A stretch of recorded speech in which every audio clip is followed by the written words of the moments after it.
ముందుగా తూర్పు టీవీ ప్రేక్షకులందరికీ నాగుల పంచమి శుభాకాంక్షలు. బహుజన బంధువు లచ్చన్న ఆశయ సాధనే ధ్యేయంగా ఘనంగా గౌతు లచ్చన్న 117వ జయంతి ఉత్సవాలు. వెనుకబడిన తరగతుల సంక్షేమం, హక్కుల సాధన కోసం జీవితాంతం పోరాడిన బహుజన నాయకుడు, స్వాతంత్ర సమర యోధుడు గౌతు లచ్చన్న ఆశయాల సాధనకు ప్రతి ఒక్కరూ కృషి చేయడమే ఆయనకు ఇచ్చే నిజమైన నివాళి అని జిల్లా కలెక్టర్ స్వప్నిల్ దినకర్ పుణ్కర్ పిలుపునిచ్చారు. నగరంలోని అంబేద్కర్ ఆడిటోరియంలో ఆదివారం నిర్వహించిన సర్దార్ గౌతు లచ్చన్న 117వ జయంతి వేడుకలకు కలెక్టర్, శాసనసభ్యులు గొండు శంకర్, బగ్గు రమణమూర్తి, లచ్చన్న కుమారుడు, మాజీ మంత్రి గౌతు శ్యామ్ సుందర్ శివాజీ ముఖ్య అతిథులుగా హాజరై ఆయన చిత్రపటానికి పూలమాల వేసి నివాళి అర్పించారు. ఈ సందర్భంగా కలెక్టర్ మాట్లాడుతూ ఉమ్మడి మద్రాస్ రాష్ట్ర కాలంలో శ్రీకాకుళం నుండి మద్రాస్ వరకు పాదయాత్ర చేపట్టి బీసీల హక్కుల కోసం పోరాడిన మహోన్నత వ్యక్తి లచ్చన్న అని కొనియాడారు. దేశంలో సర్దార్ అనే బిరుదుకు పూర్తి న్యాయం చేసిన మహానాయకులు సర్దార్ వల్లభాయ్ పటేల్, సర్దార్ గౌతు లచ్చన్న మాత్రమే అని స్థానిక ఎమ్మెల్యే గొండు శంకర్ అభివర్ణించారు. ఆచార్య ఎన్జి రంగా లాంటి మహానీయులతో లచ్చన్నకు ఉన్న సాన్నిహిత్యం, గురువుల పట్ల ఆయన చూపిన భక్తితరాలకు ఆదర్శమని స్మరించుకున్నారు. మాజీ మంత్రి గౌతు శ్యామ్ సుందర్ శివాజీ ఈ విధంగా స్పష్టం చేశారు. ఈ సందర్భంగా విద్యార్థులకు ప్రతిభా పురస్కారాలు అందించారు. అంతకుముందు డే నైట్ కూడలిలో లచ్చన్న విగ్రహానికి పూలమాల వేసి ఘన నివాళి అర్పించారు. అంబేద్కర్ ఆడిటోరియంలో రచన జీవిత చరిత్రను తెలిపే ఫోటో ప్రదర్శనను ఏర్పాటు చేశారు. ఈ కార్యక్రమంలో జిల్లా అధికార యంత్రాంగం, నాయకులు, లచ్చన్న అభిమానులు పెద్ద ఎత్తున పాల్గొన్నారు.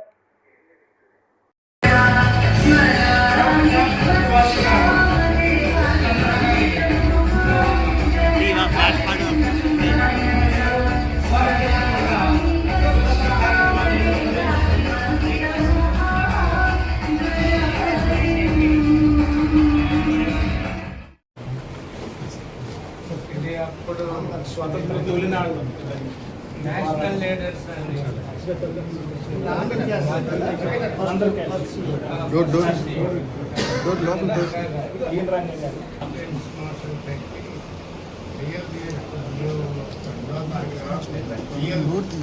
ఒక్క ఓటుతోనే ఆయన దింపేశారు ప్రకాశం.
Shivaji Garu and the other respected members, and I pay my regards to all the respected audience as well.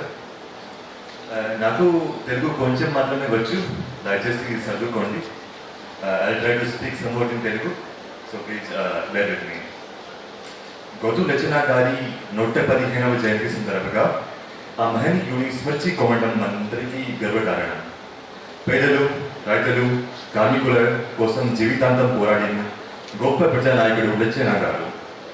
స్వాతంత్ర సమరయోధుడిగా, ప్రజాసేవకుడిగా ఆయన చూపిన ధైర్యం, త్యాగం, సేవాభావం మనందరికీ నిత్యస్ఫూర్తి. ఆయన ఆశయాలను గుర్తు చేసుకుంటూ వాటిని ముందుకు తీసుకెళ్తామని ప్రతిజ్ఞ చేస్తూ ఆయనకు ఘన నివాళులు అర్పిద్దాం.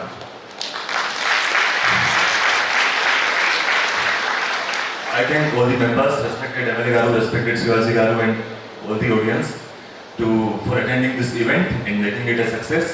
And I also thank BC Welfare Madam Garu for making this event a good success. Andariki ధన్యవాదాలు.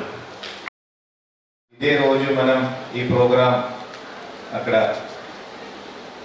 సర్దార్ గౌతు లచ్చన్న స్టాచ్యూ దగ్గర మనం పెట్టాం. అక్కడ ఇప్పుడు పింక్ టాయిలెట్ మనం కట్టాం. అక్కడే పక్కన చాలా భారీ వర్షం వస్తుంది ఒకవైపు, ఇంకోవైపు మనం ప్రోగ్రామ్ చేసుకొని వెళ్ళిపోతున్నాం. అప్పుడు సార్ అంటే శివాజీ సార్ నాకు చెప్పారు, సార్ మీరు నెక్స్ట్ ఇయర్ కూడా ఖచ్చితంగా ఇక్కడ కలెక్టర్గా ఉంటారు, దయచేసి మనం నెక్స్ట్ ఇయర్ ఇంకా బాగా మంచిగా మనం ఈ జయంతి మనం సెలబ్రేట్ చేద్దాం. ఫాదర్ గారికి అంటే అప్పుడు చెప్పినట్టు నాకు నాన్నగారు నా దగ్గర ఫొటోస్ ఉన్నాయి, నాన్నగారు చేసిన అన్ని మంచి విషయాలు మనం ప్రజలకి మనం సూర్తిగా ఒక మంచి హాల్లో మనం చెప్దాం. సో కాబట్టి ఈరోజు దయచేసి ప్రతి ఒక్కరు బయట ఒకసారి చూస్తే హార్డ్లీ ఒక 10 minutes అన్ని ఫొటోస్ చూడండి. ఆ ఫొటోస్లో ఎవరు ఉన్నారు, అప్పుడు లచ్చన్న గారితో ఇంకా ఎవరు ఉన్నారు, అప్పుడు ఉన్న ప్రధానమంత్రి గారు, అప్పుడు ఉన్న రాష్ట్రపతి గారు, మన ఆంధ్రప్రదేశ్ సంబంధించి అందరూ పెద్దలందరి అక్కడ ఉన్నారు. కాబట్టి మీరు దయచేసి చూస్తే మీకు అందరికీ అర్థమవుతుంది. ఒక big history, great rich history. And అదే మన శ్రీకాకుళం జిల్లా నుంచి, ఉత్తరాంధ్ర నుంచి రావడం అంటే చాలా చాలా గర్వకారణం. మన ఈరోజు ఇక్కడ ఒక మంచి పరిస్థితులు ఉన్నాం, అంటే ఒక మంచి హాల్లో ఉన్నాం, మంచి ఏసీ రూమ్లో ఉన్నారు. మీకు బీసీ సంక్షేమ శాఖ ద్వారా మంచి ఏదో ఒకటి ఫెసిలిటీ వస్తుంది. దీని వెనక అంటే మనకి ఇండిపెండెన్స్ రావడం, ఇండిపెండెన్స్ తర్వాత రిపబ్లిక్ తర్వాత వేరియస్ గవర్నమెంట్స్ ద్వారా, వేరియస్ స్కీమ్స్ ద్వారా మనకి ఇది అన్ని ఫెసిలిటీస్ రావడం. బట్ కానీ starting point is always freedom fight, so freedom struggle. So ఆ రోజు సర్దార్ బోతు లచ్చన్న గారు ఒక కంటెంపరీ ఆఫ్ మహాత్మా గాంధీ గారు వాళ్ళందరూ కలిపి ఈ పోరాటం చేస్తే మనకి ఫ్రీడమ్ వచ్చింది. ఇప్పుడు అందరూ ఇక్కడ నా ముందుగా కూర్చొనంటే జెన్జీ అంటే 2000 ఆ టైంలో బహుశా మీరు అందరూ పుట్టారు. ఒక 20-25 years మీ ఏజ్ గ్రూప్. ఇక్కడ 3-4 మంది స్టూడెంట్స్ ఉన్నారు కాబట్టి ఒక పర్సన్ లైఫ్ నుంచి ఎలా ఇన్స్పైర్ అవ్వచ్చు అని చెప్పి, సో అందరికీ గోల్స్ ఉంటాయి. యూజువల్లీ సెల్ఫ్ ఇంట్రెస్ట్ అందరికీ ఉంటుంది, వాళ్ళు గొప్ప పొజిషన్లో ఉండాలనో లేకపోతే మంచి ప్రొఫెషన్లో ఉండాలనో, లేకపోతే అవతల సొసైటీ గురించి ఆలోచించి సొసైటీ కోసం చేయాలనుకునే వాళ్ళు చాలా తక్కువ మంది ఉంటారు. సో 1,00,000లో మేబీ ఒకరో ఇద్దరు ఉండొచ్చు. సో ఇక్కడ కూడా మేబీ అలాంటి స్టూడెంట్ ఒక్కరైనా ఫ్యూచర్లో సొసైటీ గురించి మంచి చేసే విధంగా ఉండాలని, అట్లీస్ట్ అలాంటి ప్రొఫెషన్ అయినా చూస్ చేసుకోవాలని నేను ఎక్స్పెక్ట్ చేస్తున్నాను. అండ్ ఇంకొకటి ఏంటంటే మనం కరేజియస్గా ఉండాలి, లేకపోతే అంటే ఏదైనా మనకి అనిపిస్తే ఆనెస్ట్గా ఒపీనియన్ షేర్ చేసుకోవాలి అని అనుకుంటాం. కానీ చాలా తక్కువ మంది అలా ఉంటారు. ఎవ్రీవన్ అంటే వాళ్ళు చేయగలిగేంత ఫ్రీడమ్, అంత కరేజ్ కూడా ప్రతి స్టూడెంట్కి ఉండాలి. It is not about student, ప్రతి ఒక్కరికి కూడా అలా ఉండాలి. మనం ఏమనుకున్నామో అది చెప్పగలిగేంత కరేజ్, మనం ఏం చేయాలనుకుంటున్నామో అది చేసేంత సెల్ఫ్ కాన్ఫిడెన్స్ మనకు ఉండాలి. అదే మనల్ని ఇన్స్పైర్ చేస్తుంది, అదే మన మంచి పొజిషన్లో ఉండేలా చేస్తుంది. సో ఈ 2 values శ్రీ సర్దార్ గౌతు లచ్చన్న గారి లైఫ్లో నుంచి మనం ఇన్స్పైర్ అవ్వచ్చు. అండ్ ఐ హోప్ స్టూడెంట్స్ కూడా ఆ క్వాలిటీస్ని తీసుకుంటారని కోరుకుంటున్నాను. Thank you so much.